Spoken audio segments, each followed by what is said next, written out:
Good, how are you? Great to see you again. 2 weeks, it's been a long time. You just building the tension over there for a little bit, Chase? Or? Yeah, just building the tension, getting you guys ready, preparing your questions for you.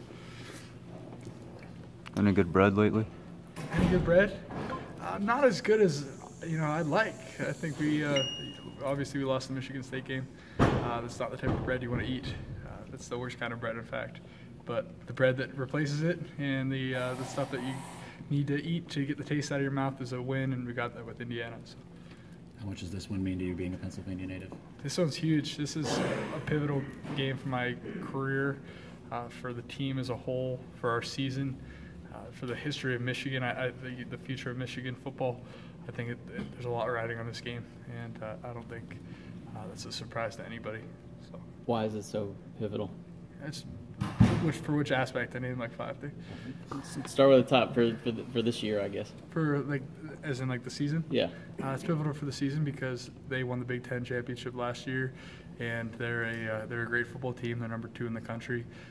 We got bumped down, I think, down to 19 now after a win, and so it's kind of like just another one slap in the face after another.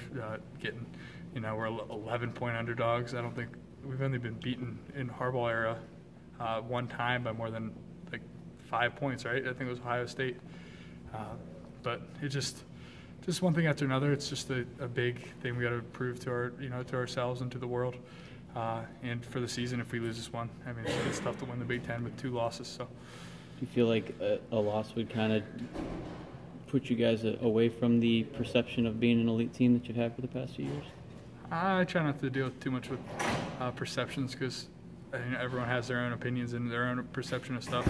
But a loss doesn't necessarily define you. I'm just going to worry about winning it, not so much what happens if we lose. Chase, you guys kind of dominated Penn State last year. Were you surprised at how quickly things changed for them? I was kind of surprised that they really turned things around. During the game, I don't think we had the highest regard for them. But, I mean, they were able to turn it around, so hats off to them. They had a great season after that point, and I'm excited. I know they're going to be coming at us with everything they got. I'm sure they were embarrassed in their own way. No one likes to lose by that much, and especially since they're a very prideful team, just as we are. How do you regard Barkley?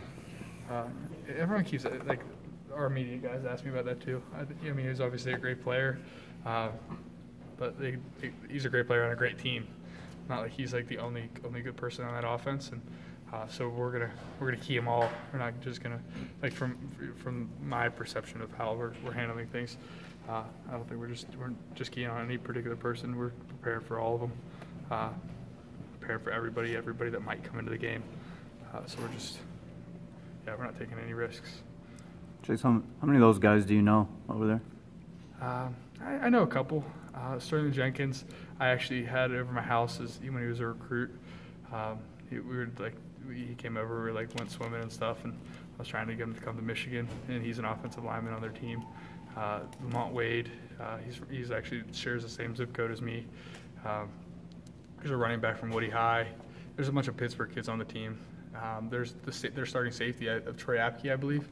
Anyways, he was. I still remember us sitting in the Pitt coach's office. It was me, him, and another offense. Alex Buxer, I believe his name is. He's an offensive lineman at Pitt, and all 3 of us were in the room. And it was just us 3. And it's funny to see him at Penn State. And now it's come full circle. I'm playing him. It's, senior year, we're both starting, and it's cool. But I know some of those guys, and it's more so just the audience that it's in front of. I've kind of been shipped away in a sense, we're out here in Michigan 5 hours away. It's kind of I've been developing and training all these skills, and finally I get to go back. And it's kind of I don't know if it's my homecoming or how you describe it, but it's just it's gonna be a cool feeling to play in front of all my friends and family. I was asking Kalika, Pennsylvania high school football is obviously kind of a different animal in itself. He's talking about a lot of the Pittsburgh area pride, a lot of Pennsylvania pride. What is so different about Pennsylvania? I mean, I'm used to Michigan high school football. Pennsylvania high school football is a lot different. What is the difference?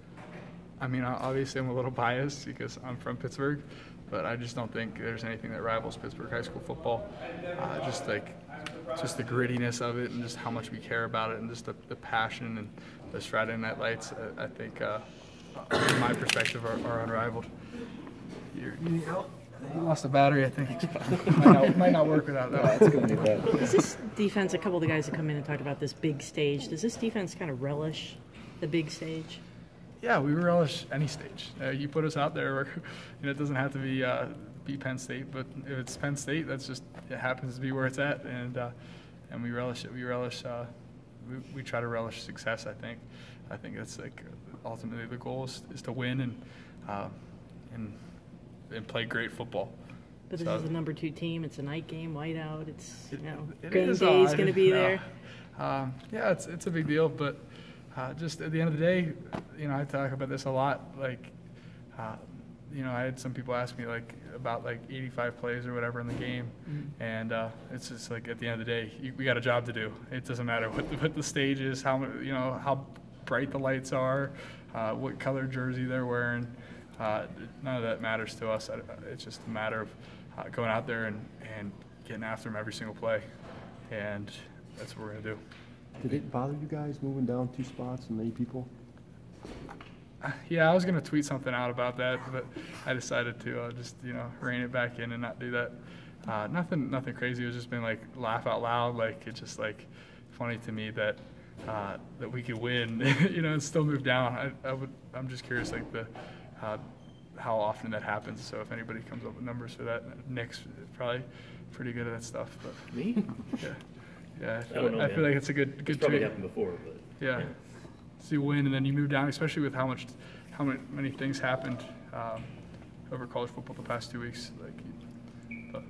You guys internalize that though, and it's motivation now, I assume. Yeah, it's definitely. You said slap in the face, it's another. Yeah, it's just one thing after another. Just we lost a close football game in a monsoon. I'm not making excuses for what it was. Michigan State's a great football team, obviously, but I don't know, just to get bumped down even more after we win. Winning in college football is tough. There's look at Clemson and Syracuse, Washington State. We're cognizant of those games going on, but winning college football is tough. The margin between teams is pretty close, and everybody wants to win.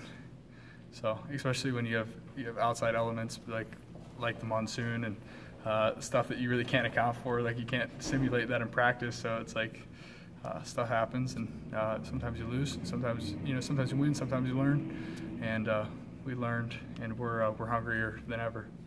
Got time for a couple more. Do you have a chip on your shoulder? I don't know if Penn State was offering you or making you a priority when recruiting. Are you hoping to show them what they missed out on? That's funny you asked that. It wasn't so much whenever I was being recruited, I didn't really give them too much of my time, just because I knew I felt at least that their coach Brian, I believe it was at the time, was planning on leaving. I kind of felt that I don't think he was going to be there for that long, and just everything that went on with the Sandusky stuff, it just I don't know. It was just for me, it was signing up to be a Penn State football player. Kind of associated myself with that, and that was just something I had to live with. And for me, it was a personal decision. I just said I didn't want to put myself in that scenario. But they didn't offer my brother when he was coming out of high school, and we have a picture in my basement with my siblings with Joe Puz's glasses. It's just funny, but yeah, they didn't offer my brother, so that's a personal thing for me. It's it's almost the Winoviches weren't good enough, so we'll see. But. Chase, prior to Saturday, you guys hadn't given up any points in the fourth quarter. Other than that, defense has been on point all season. Statistics are there. Are you guys, is that kind of I don't know the right word to use for it. Is it something that you guys are thinking about, or is that happened? It happened. About the fact that they scored in the fourth quarter? Yeah, because you guys are probably pretty proud of that fact, weren't you? Yeah, I don't want to sound too whatever stuff happens, but there's a cool line from a movie I liked. It was "C'est la vie," and it's French. It's just kind of stuff happens, and you never want to give up a touchdown. You never want to lose a football game, but the facts of the matter are, they did happen. And it's just part of the game, I guess. Sometimes they're good. They're on scholarship. They want to win. They're at home. They're fighting for their season as well. So we're going to learn from it. and hopefully don't give up any more touchdowns at any quarter. Doesn't matter if it's the first or the fourth. Do you write these quotes like down somewhere? It seems like you got a new one every week. No, not really. I don't really think about it too much. I was thinking about a good Steven Spielberg quote I was going to give you guys, but nobody asked me the right question. So sometimes I have like one or two. I come in, try to give you guys some good article headlines. But what's the Spielberg quote? The Spielberg quote was, because I thought you were going to ask about, and you kind of got there about like the identity and stuff. But I was watching the Steven Spielberg documentary on HBO Go, and it was talking about how he was like a young director. I think he was like 20-something at the time, and he's working on this huge project that he had never really done before because it was out in the ocean, and everyone was talking about, oh, you got to do it on like a back lot and like a private, a lake because there's no wake. He's like, no, this has got to be authentic, and it was just kind of like, it was like against all odds. He's a young director, and everyone was like, oh, he's too young. Doesn't have the experience. He's going into foreign territory that no one's really sure if they could do it. And it's kind of like I compared it to us in a way. It's like, it's almost like I could hear the Jaws, the Donna. It's like we're trying to win big and the whole season as a whole, and we're that young, inexperienced team in a lot of people's eyes, and we still got a lot to prove. Some people think we haven't been tested, and I guess this will be the test. So. Thanks, Chase. Some people